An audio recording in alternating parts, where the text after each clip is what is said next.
Hello friends, welcome to government exams coaching. मैं हूं कपिल और आप देख रहे हैं जनरल नॉलेज सेक्शन के मोस्ट एक्सपेक्टेड क्वेश्चंस की सीरीज का क्विज नंबर 4। दोस्तों, वीडियो शुरू करने से पहले मैं आपको बता दूं कि अगर आपने हमारा YouTube channel government exams coaching अभी तक सब्सक्राइब नहीं किया है तो प्लीज़ चैनल को सब्सक्राइब कर लीजिए, क्योंकि हम ऐसे ही एग्जाम से रिलेटेड वीडियोज आपके लिए लाते रहते हैं। और वीडियो पसंद आए तो प्लीज़ वीडियो को लाइक और शेयर करना तो बिल्कुल मत भूलिए। तो चलिए दोस्तों, शुरू करते हैं अपनी क्विज नंबर 4।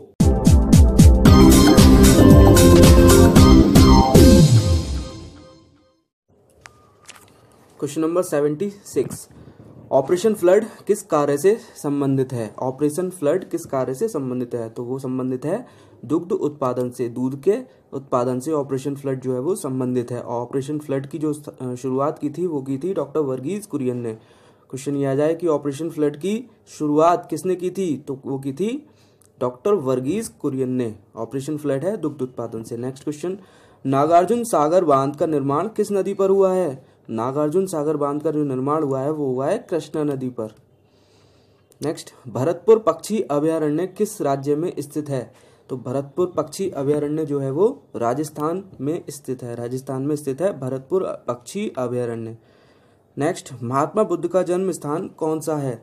महात्मा बुद्ध का जन्म स्थान जो है वो लुम्बिनी है। लुम्बिनी जो है वो महात्मा बुद्ध का जन्म स्थान है। और कुशीनगर मैंने बताया था, कुशीनगर में महात्मा बुद्ध ने महापरिनिर्वाण किया था। तो कुशीनगर महापरिनिर्वाण और जन्म स्थान जो है वो लुम्बिनी है। नेक्स्ट, निम्न में से किस समाचार पत्र का संपादन गांधी जी ने किया था?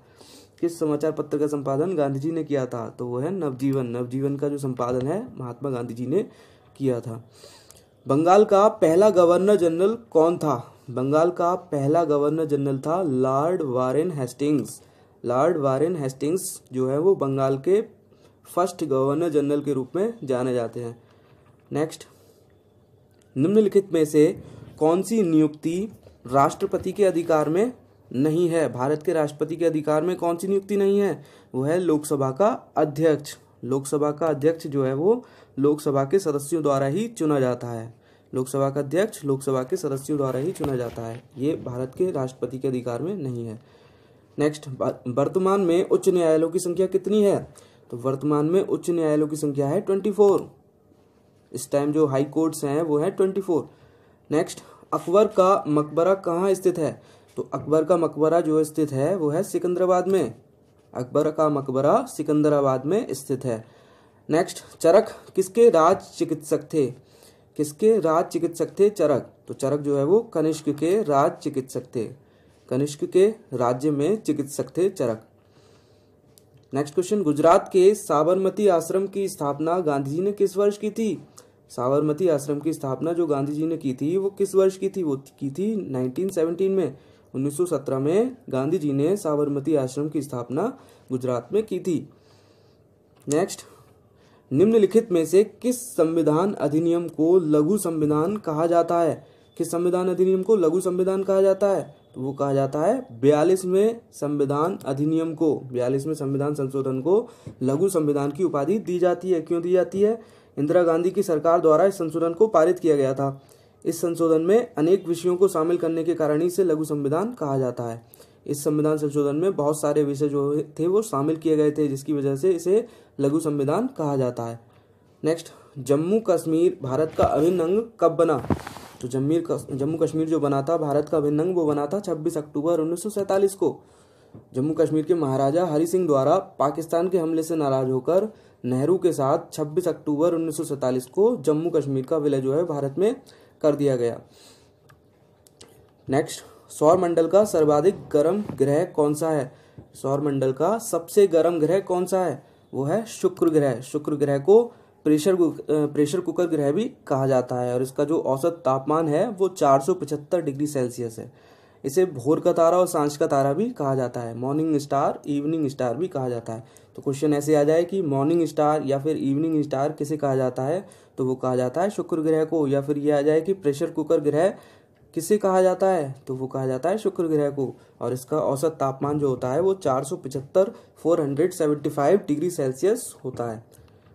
नेक्स्ट क्वेश्चन, विश्व की सबसे बड़ी ताजे पानी की झील कौन सी है? विश्व की सबसे बड़ी ताजे पानी की झील है लेक सुपीरियर। लेक सुपीरियर जो है वो विश्व की सबसे बड़ी ताजे पानी की झील है और ये झील जो है वो अमेरिका में स्थित है। विश्व की सबसे बड़ी ताजे पानी की झील अमेरिका में स्थित लेक सुपीरियर है। क्वेश्चन ये आ जाए कि सबसे गहरी झील कौन सी है, तो विश्व की सबसे गहरी झील है बैकाल झील जो कि साइबेरिया में स्थित है। तो सबसे गहरी झील बैकाल झील, लेक बैकाल, और सबसे बड़ी ताजे पानी की झील लेक सुपीरियर। नेक्स्ट, भारत का सुदूरस्थ दक्षिणी बिंदु है। भारत का सुदूरस्थ दक्षिणी बिंदु है कहाँ पर है? इंदिरा पॉइंट पर। इंदिरा पॉइंट पर यह दक्षिणी बिंदु जो है वो बड़े निकोबार द्वीप समूह में स्थित है। इंदिरा पॉइंट कहाँ पर है? ये बड़े निकोबार द्वीप समूह में स्थित है और इसे पिग्मेलियन पॉइंट भी कहा जाता है। पिग्मेलियन पॉइंट भी इसको कहा जाता है। तो अगर ऑप्शंस में पिग्मेलियन पॉइंट हो तो वो भी सही होगा। नेक्स्ट, भारत और पाकिस्तान के बीच सीमा निर्धारित की गई थी। भारत और पाकिस्तान के बीच जो सीमा निर्धारित की गई है वो रेडक्लिफ रेखा द्वारा की गई है जो कि 15 अगस्त 1947 को निर्धारित की गई थी। और इससे पहले क्वेश्चंस में मैंने बताया था भारत और चीन के बीच सीमा रेखा कौन सी निर्धारित की गई है? मैकमोहन रेखा। भारत और चीन के बीच मैकमोहन रेखा और भारत और पाकिस्तान के बीच रेडक्लिफ रेखा।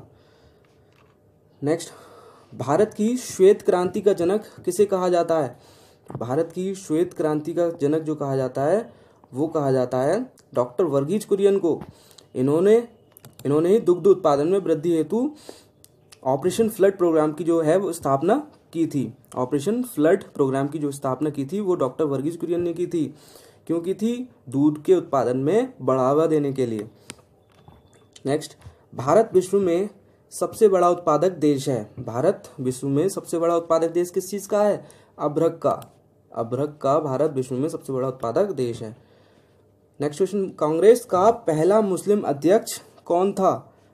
कांग्रेस का पहला मुस्लिम अध्यक्ष था बदरुद्दीन तैयब जी। बदरुद्दीन तैयब जी जो थे कांग्रेस के पहले मुस्लिम अध्यक्ष थे और ये कब बने थे? मद्रास अधिवेशन में। मद्रास अधिवेशन में बदरुद्दीन तैयब जी को कांग्रेस का पहला मुस्लिम अध्यक्ष निर्धारित किया गया था। नेक्स्ट क्वेश्चन, स्वराज मेरा जन्मसिद्ध अधिकार है और मैं इसे लेकर रहूंगा। स्वराज मेरा जन्मसिद्ध अधिकार है और मैं इसे लेकर रहूंगा, यह किसने कहा था? ये कहा था बाल गंगाधर तिलक ने। देखिए, स्वराज जो है वो शब्द का यूज पहली बार स्वामी दयानंद सरस्वती द्वारा किया गया था। स्वराज शब्द का यूज जो है वो पहली बार दयानंद सरस्वती द्वारा किया गया था, लेकिन पॉलिटिक्स लेवल पर इस कथन को गर्मपंथी नेता बाल गंगाधर तिलक ने लोकप्रिय बनाया। किसने बनाया लोकप्रिय? बाल गंगाधर तिलक ने। तो बाल गंगाधर तिलक ने ये सेंटेंस कहा था। नेक्स्ट, भारतीय राष्ट्रीय कांग्रेस की प्रथम महिला अध्यक्ष कौन थी? भारतीय राष्ट्रीय कांग्रेस की प्रथम महिला अध्यक्ष थी एनी बेसेंट। कंफ्यूज मत होना, अगर इसमें यह आ जाए कि प्रथम भारतीय महिला कौन थी तो वो थी सरोजनी नायडू। प्रथम भारतीय महिला सरोजनी नायडू, लेकिन अगर प्रथम महिला आता है तो हमें लगाना है एनी बेसेंट, क्योंकि एनी बेसेंट भारतीय नहीं है, भारतीय महिला थी सरोजनी नायडू। नेक्स्ट, किसने गांधी जी को सर्वप्रथम महात्मा की उपाधि से संबोधित किया था? महात्मा की उपाधि से किसने गांधी जी को सबसे पहले संबोधित किया था? वो किया था रविंद्रनाथ टैगोर ने। रविंद्रनाथ टैगोर ने गांधी जी को सबसे पहले महात्मा की उपाधि से संबोधित किया था। वैसे तो अलग अलग नामों से गांधी जी को बुलाते रहे हैं लोग, जैसे सुभाष चंद्र बोस ने गांधी जी को राष्ट्रपिता कहा था और नेहरू जी ने बापू कहा था, माउंट बेटन ने वन मैन बाउंड्री फोर्स कहा था, वन मैन बाउंड्री फोर्स कहा था। सुभाष चंद्र बोस ने गांधी जी को राष्ट्रपिता कहा था, बापू कहा था पंडित जवाहरलाल नेहरू ने, और महात्मा जो कहा था वो कहा था रविंद्रनाथ टैगोर ने। ठीक है जी। नेक्स्ट क्वेश्चन, राष्ट्रपति लोकसभा को कब भंग कर सकता है? राष्ट्रपति लोकसभा को कब भंग कर सकता है? तो वो कर सकता है केंद्रीय मंत्रिमंडल की अनुशंसा पर। केंद्रीय मंत्रिमंडल की अनुशंसा पर राष्ट्रपति जो है वो लोकसभा को भंग कर सकता है।